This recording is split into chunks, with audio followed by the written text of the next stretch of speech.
Welcome to this, our collective reading for the Pisces full moon partial eclipse taking place on or around the 17th of September. These energies will carry over for the next 6 months. But you can expect to see more tangible manifestations of this energy within the first 6 weeks. Very important with full moons that we take stock of what we are letting go of. And in doing so, that of course, we are mindful of making space for what it is that we want to invite in with the following new moon, which will of course be the new moon in Libra. Libra season promises to offer much more flow than Virgo. Virgo season this year has been all about taking a long look at all of the different aspects of ourselves that we have yet to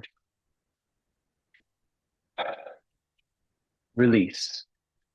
And of course, that endless life spiral that we experience as we move around the astrological wheel each year, leveling up as we can, gives us opportunities to visit familiar themes, but with entirely new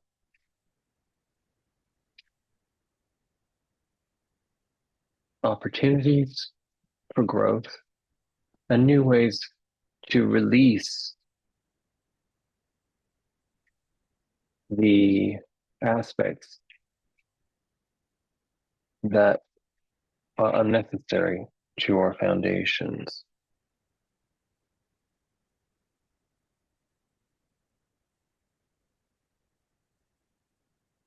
Now, starting out our reading, we have a strong sense of balance coming in. Of course, this is, as we were just talking about, Libra, but given that we have to come to a place of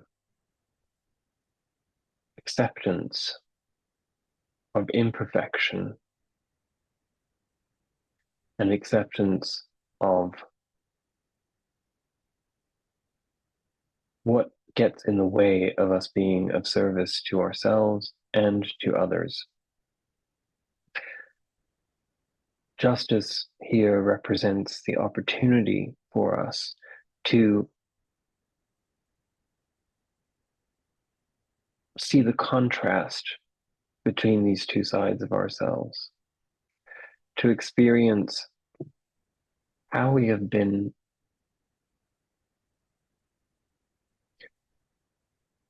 reduced to the sentiment of exhaustion, depletion,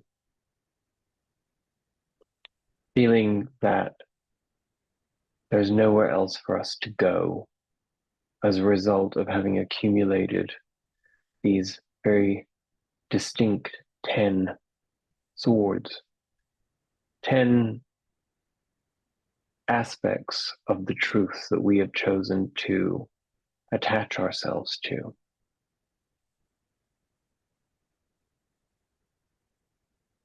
You'll see here a sword in the Wild Unknown Tarot. So it's always about truth. It's always about how we interpret our truth. And as you can see here, we have the Two of Pentacles with the Five of Cups, which indicates that it's as a result of juggling these two aspects of ourselves that are out of alignment. You see the mirroring here. We are living in two realities. We're living in a place where we feel, on the one hand, that we can live in our spiritual abundance, receive from the universe, be open. And on the other hand, we find ourselves in the drudgery of life, the drudgery of the pentacle, the need to earn, the need to be validated by some form of position within the matrix of society. The Five of Cups indicates that there's an enormous sense of loss, sadness, and pain that has come as a result of this process. And this is what we're letting go of with this full moon lunar eclipse. Of course, the Piscean energy is deeply intuitive and deeply emotional. So what that emotion represents, here we have the Hermit card, the card of Virgo, centering this reading.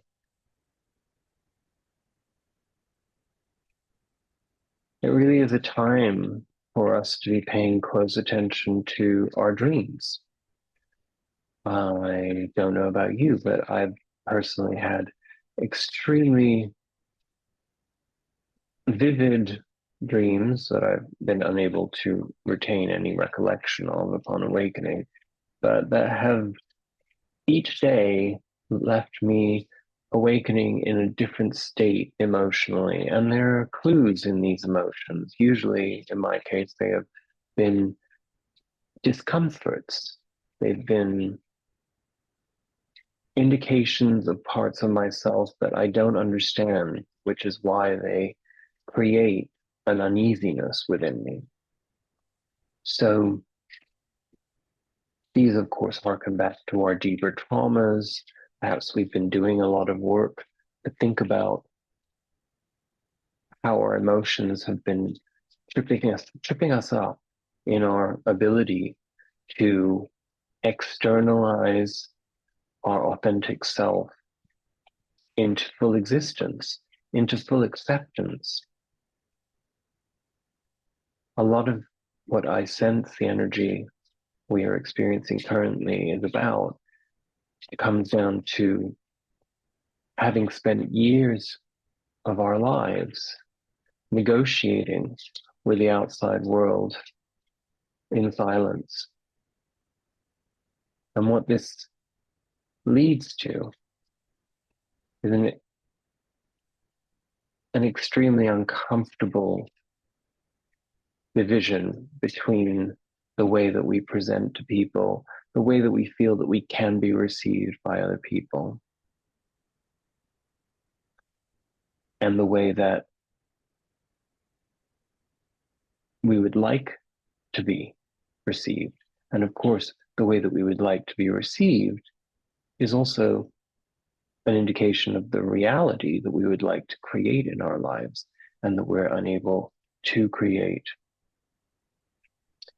The Four of Pentacles indicating that we're holding on so tightly to the conditions that we consider safe, secure, whether that be that we are truly comfortable in those circumstances, or we find ourselves deeply uncomfortable, but at the very least familiar, and therefore willing to endure our cozy prisons. These can be emotional, these can be material, these can be our own psychological prisons that never get externalized.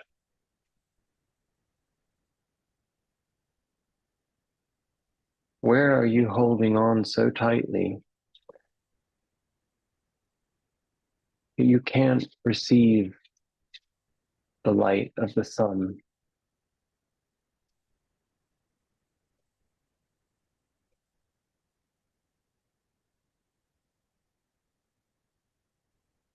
Cards seem to be interesting.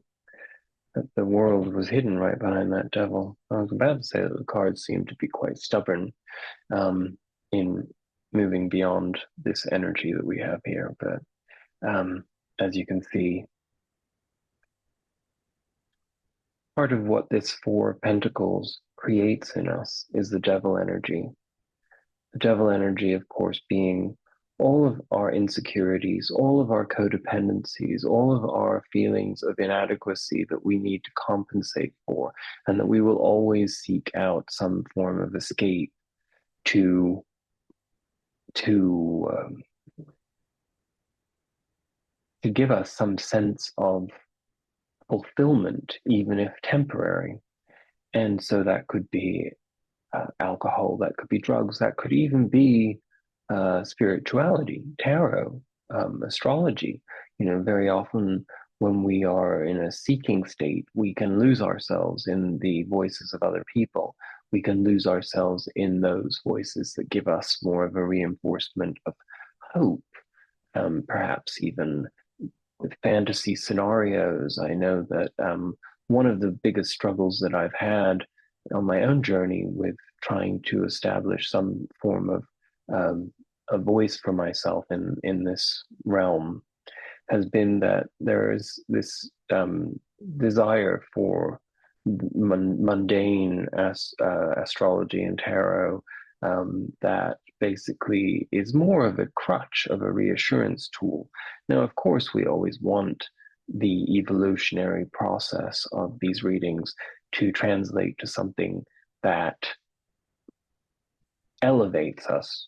We would not benefit from having readings that kept us in a low frequency, particularly if we're in need of moving beyond such states. So it's always a collaborative process energetically for us to move out of the darkness into the light. But it's important in that process for us to be very conscious of where we hold ourselves back and how we can question ourselves sufficiently to be able to move beyond our limitations. So this is what this is all about in terms of this full moon eclipse. And of course, given that it is a 6-month period of influence to its completion, you know, this is a very, very deep, long process, very involved, very much on the soul level, um, eliminating this attachment. Of course, when you're looking at your life, you know, to be able to release such enormous tethering to what holds us back in a matter of 6 weeks to 6 months is a tiny, tiny period of time compared to the many years that it took for us to build those behaviors. So, in that within itself is an enormous message of hope. And of course, the moon, the world was hidden behind the devil, as if wanting to reveal itself with the process of this eclipse energy. And of course, the world is a card of completion. It is the ultimate end of the cycle. We reach the world when we have been through all of the other archetypes of the major arcana, which of course is a monumental chapter, which I would also say, if I can bring in a little bit of extra astrology, is very much in alignment with our Pluto retrograde into Capricorn at 29 degrees. And of course, this lasts until early November. So we are in the process of a deep, deep, deep karmic dive into eliminating all of those last remnants of everything that holds us back from being able to move into the fullness of the Pluto and Aquarius energy, which will be the next 2 decades of our lives. And so take advantage of this period of time of reflection to seriously consider what has evolved in your life since 2008 when Pluto moved into Capricorn. And this 15, 16-year period will represent a multitude of variations on a theme. There will have been ebbs and flows over the course of this time that you will now be able to look back on and see the cyclical aspects, the patterns, the resistance, and then those ultimate moments when we surrender and we move past just enough to be able to level up a little bit further. And now, of course, we're coming into those final the final leg of that process. And with that comes an enormous sense of accomplishment. But you may find that the next 2 months might be a little grueling in that way, particularly based on where it is aspecting in your the house that it is affecting in your astrological chart.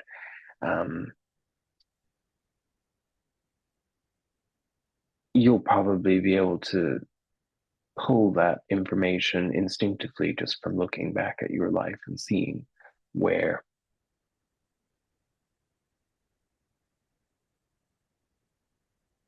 what themes have come up most consistently.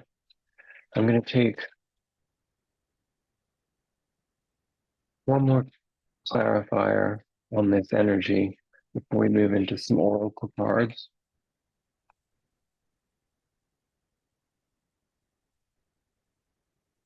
Is there anything else that the collective needs to know about this energy? Their final message from the tarot.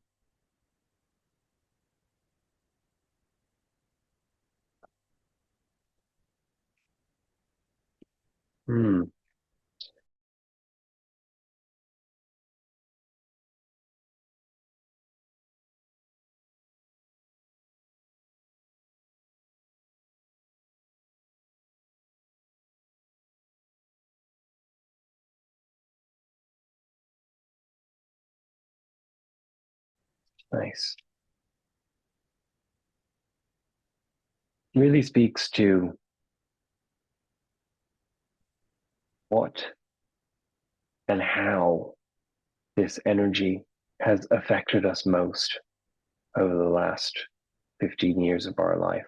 And we see that the recurring psychological and spiritual mechanism is one of worry, anxiety, a tendency to doubt, to lose faith, to go into full Capricorn energy terms, to control, to always be seeking to control. And of course, one of the things that we understand, particularly when we work with our inner child as we evolve and mature, is that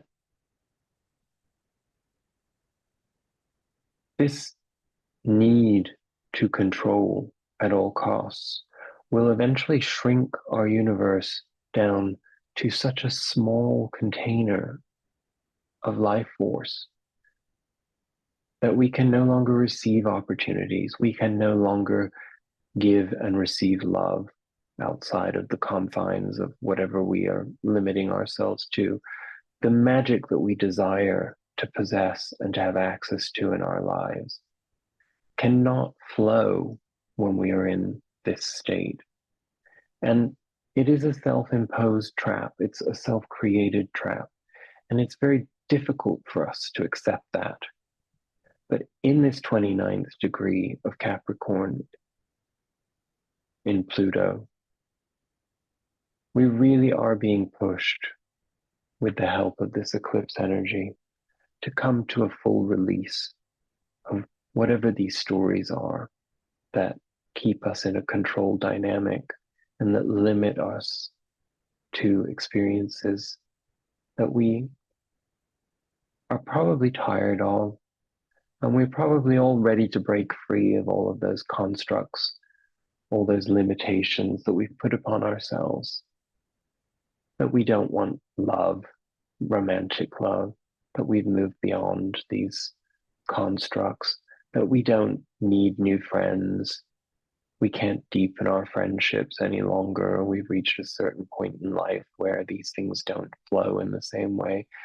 We're no longer as comfortable in the accessibility of our creative flow. All of these are constructs that come as a result of these 9 swords. So let's really focus on releasing those now. Next, let us take an angel guide card.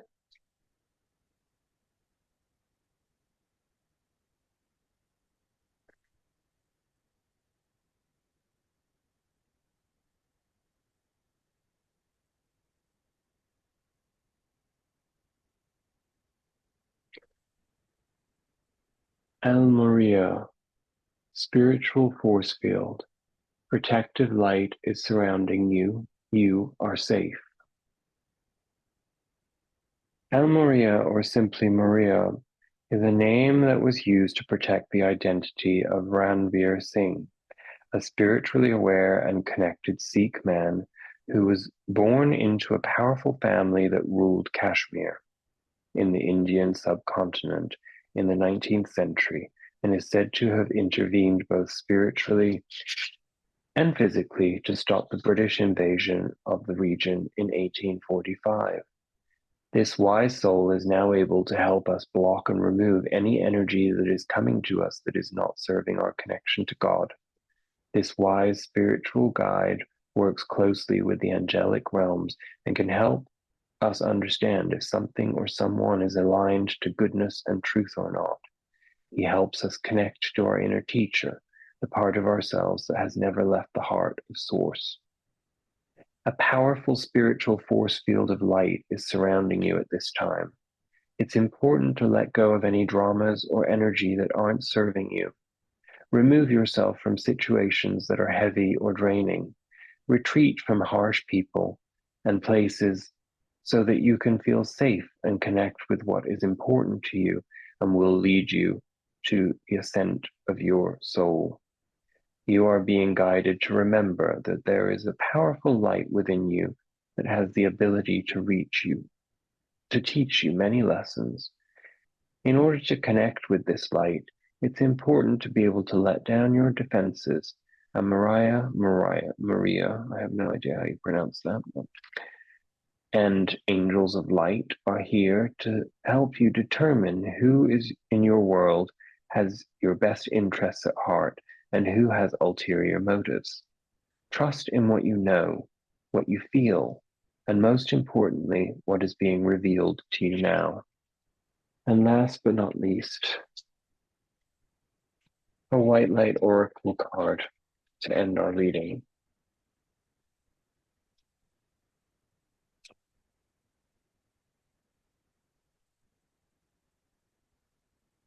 Spirit Owl of 852.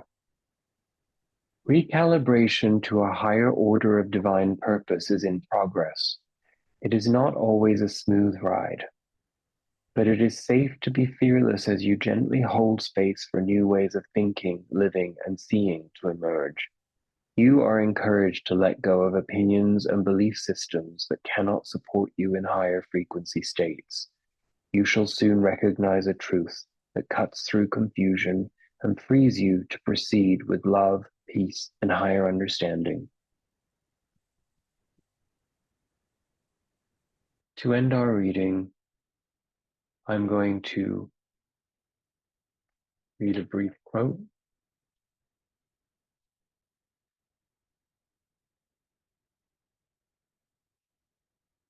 from Louise Erdrich from The Painted Drum. Life will break you. Nobody can protect you from that. And living alone won't either, for solitude will also break you with its yearnings. You have to love. You have to feel. It is the reason you are here on earth. You are here to risk your heart. You are here to be swallowed up. And when it happens, you are broken or betrayed or left or hurt, or death brushes near you. Let yourself sit by an apple tree and listen to the apples falling around you in heaps, wasting their sweetness. Tell yourself that you tasted as many as you could.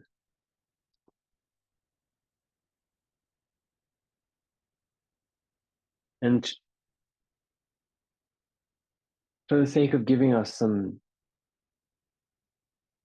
questions to ask ourselves around this full moon eclipse, in the hope that it can shed light on what we are releasing and how we can empower ourselves. A few prompts to contemplate. You could journal, or you could just sit in meditation thinking about it. But I came across these questions recently and I felt that they were very suited to this energy. How are abundance and authenticity interconnected? It's a tricky one, right? Another one, have you experienced judgment or rejection for being yourself? And how did that shape your beliefs and the way that you treat yourself?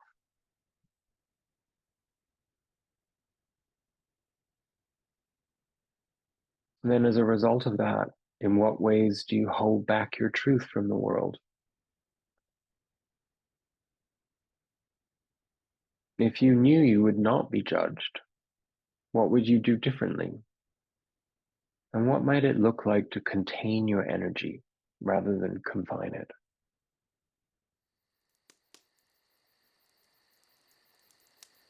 Some interesting questions to complete our reading.